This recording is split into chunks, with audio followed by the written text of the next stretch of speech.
je suis Laurence, je travaille dans une association qui s'appelle Le Comptoir. C'est en réalité un dispositif de réduction des risques et des dommages liés aux usages de drogue. Que nous, on travaille donc sur la problématique des assuétudes. Quand on définit cette problématique, ou en tout cas quand l'OMS définit cette problématique, il la définit comme étant une maladie chronique récidivante qu'il est quasiment impossible de traiter.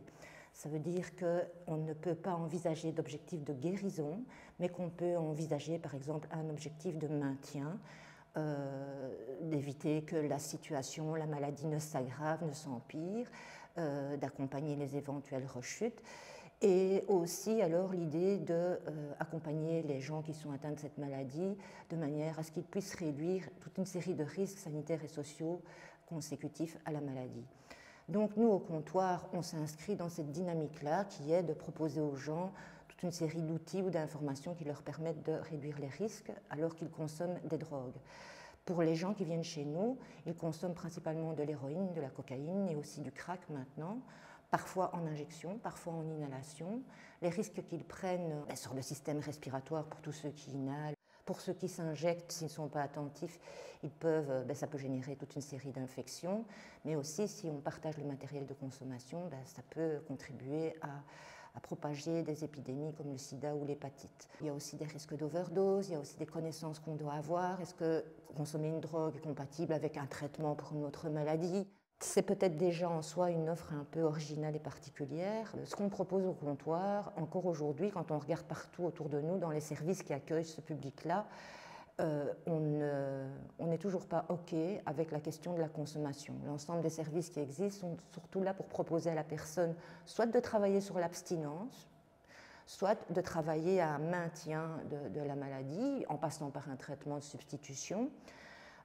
Mais proposer une approche qui invite l'usager à réduire les risques auxquels il s'expose en consommant, on est un peu les seuls à le faire, en tout cas dans notre région. Parce que, par ailleurs, quand un usager se présente dans un service, dans son discours, il doit toujours mettre sur la table qu'il vient là, certainement pour en finir avec sa toxicomanie. Pour parler du type de public, moi je trouve que c'est important de dire qu'on a des chiffres grâce aux services qui travaillent avec les toxicomanes. On a des données, on peut quantifier combien de personnes dans telle ville consomment de l'héroïne, de la cocaïne. Donc, on a des chiffres qui concernent les gens qui font la démarche de venir chercher de l'aide dans un service.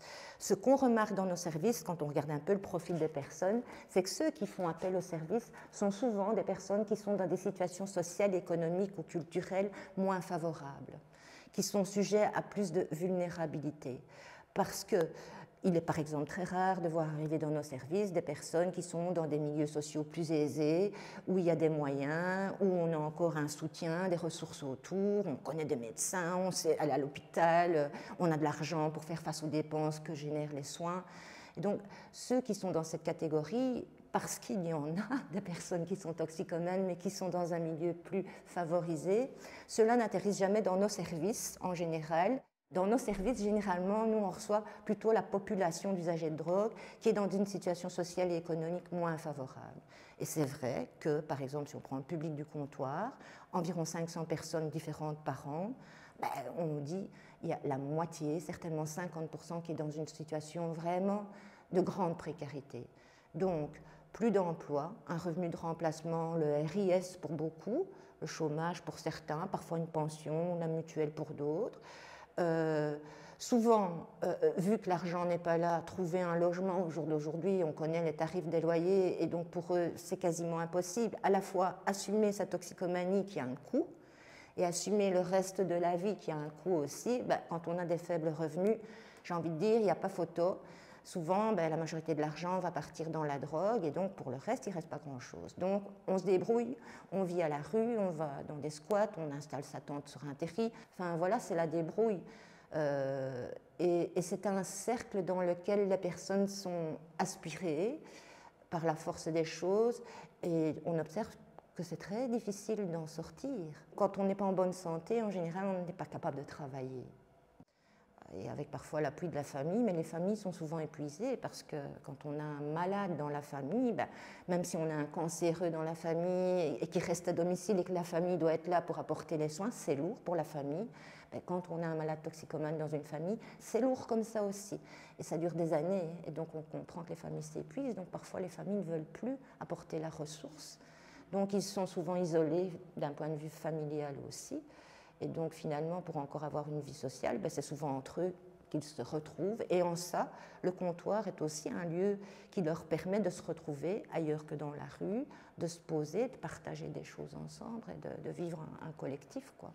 Alors, une fois qu'ils arrivent chez nous, souvent, nous, on a affaire quand même à des personnes dont la situation de vie est complètement dégradée et qui se disent non satisfaits de leur situation et qui veulent des changements. Souvent, le premier changement, c'est un peu d'argent pour aller m'acheter un sandwich. C'est très au jour le jour, sur du besoin primaire. C'est bon, on va bientôt, maintenant il fait froid, il faudra un toit sur ma tête. Et puis j'ai envie de mettre mes petites affaires en sécurité aussi. C'est pas assez d'argent, c'est des douleurs à gauche, à droite, des problèmes de santé.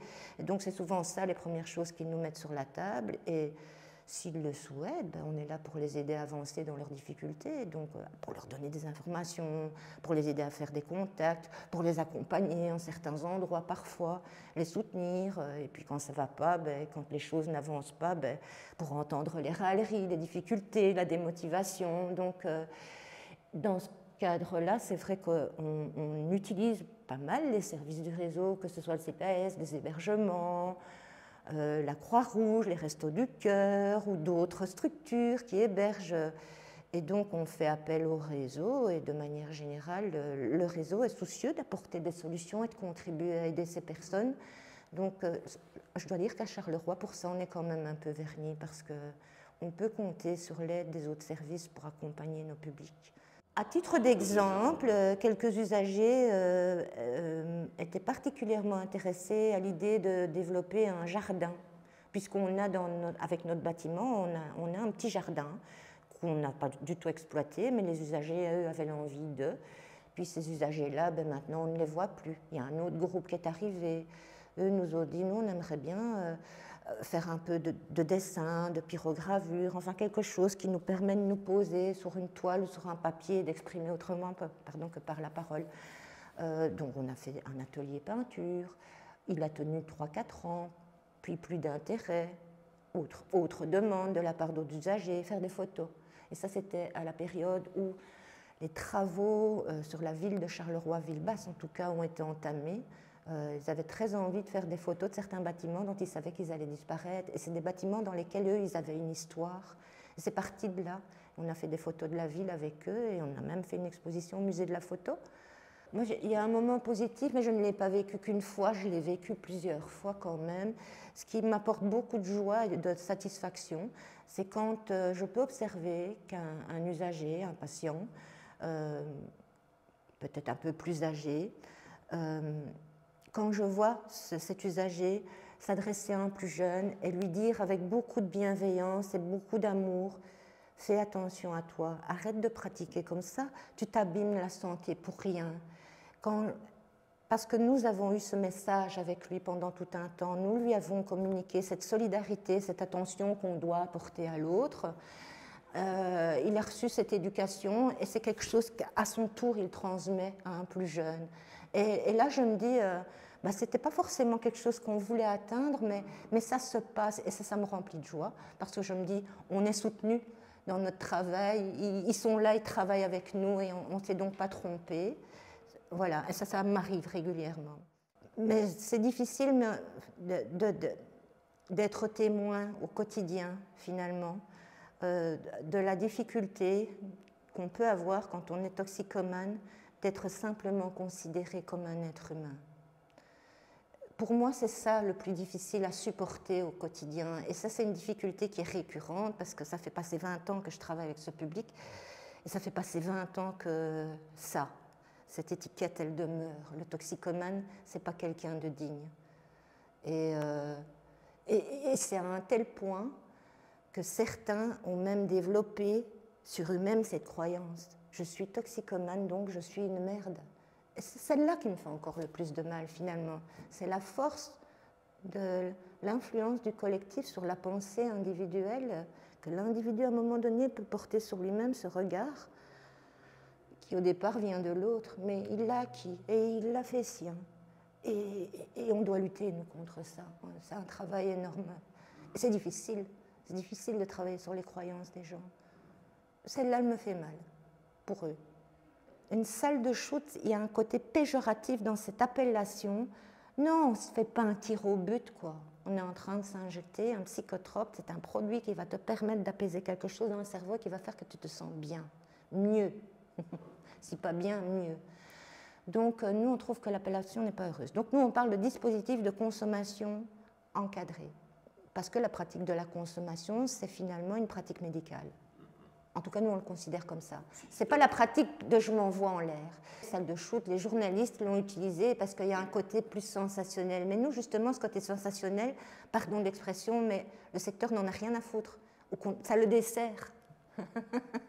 Donc, ça ne nous intéresse pas qu'on en parle comme ça. Donc, on parle de dispositifs de consommation encadrés. Et sur Charleroi, comme dans d'autres grandes villes, les travailleurs du secteur estiment qu'il est grand temps, mais ça fait plus de 15 ans, nous, qu'on dit qu'il faudrait en installer une à Charleroi, parce que c'est bien gentil d'approcher les usagers en leur disant « écoute, tu consommes, on va essayer de faire en sorte que tu prennes le moins de risques possible et que tu préserves ta santé malgré tout. » Et par ailleurs, du coup, on va te donner du matériel pour que tu puisses consommer dans des conditions d'hygiène telles qu'elles seraient dans un hôpital, puisque c'est une pratique médicale qu'une injection. Alors, c'est bien. Mais nous, maintenant, ça fait des années qu'on observe qu'on a donné tous les conseils, on a donné tout le matériel, et puis finalement, les gens, ils s'en vont dans des squats où il y a des crottes de chiens par terre, où il y a des déjections humaines. Enfin, c'est dégueulasse, quoi. Et les gens, c'est là qu'ils s'installent, qu'ils posent leur matériel et qu'ils consomment. On se dit, oui, mais non, là, tout le travail qu'on a voulu faire de prévention, on nous le met par terre en 2 temps 3 mouvements. Ça, c'est un constat. Autre constat, de plus en plus, maintenant, ils sont décomplexés, les gens. Ils consomment, certains, au vu et aux yeux de tous. S'injecter sur le trottoir dans une rue, ce n'est pas un cadre, ou dans le métro, c'est pas OK. Et pour ceux qui consomment du crack, avec une pipe à crack, la préparation et la consommation est encore plus rapide, et donc ceux-là sont encore moins complexés et n'hésitent pas à consommer sur l'espace public, aux yeux et aux vues de tous. Et ce n'est pas un spectacle, pensons-nous, auquel la société doit assister. Donc, je pense qu'on doit préserver aussi la société. On ne voit pas les malades cancéreux déambuler avec leur, comment on appelle ça, une poche quelconque sur les trottoirs, quoi. Non, le malade, il est en hôpital, on fait son soin dans un milieu adéquat. Et donc, on pense que les usagers de drogue, ils ont le droit à ce milieu adéquat. Et par ailleurs, parce que on sait que leur pratique de consommation, notamment d'injection, parfois est telle que ça provoque d'autres dégâts sanitaires, des abcès ou des infections. Et donc, l'encadrement médical dans une salle de consommation, c'est aussi pour initier les personnes à des gestes OK et safe, pour éviter une overdose, ou en tout cas réagir assez rapidement, et pour être sûr que les effets attendus du produit sont bien là, qu'il n'y a pas d'autre effet indésirable qui survient. Et si la personne est OK, après, alors, elle peut nous quitter. Mais voilà, c'est pour lui garantir la sécurité aussi. Et parce qu'on pense que pouvoir être aux côtés de la personne pendant qu'elle consomme, du coup, si elle nous le permet, elle nous donne accès au sujet de sa consommation. On peut l'aborder avec elle plus aisément. On peut aussi, parce qu'elle va venir demander à s'asseoir à une table de consommation, elle va consommer.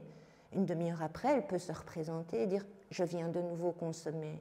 On la laissera faire, mais on peut questionner tout ça, le sens du rythme de leur consommation, etc.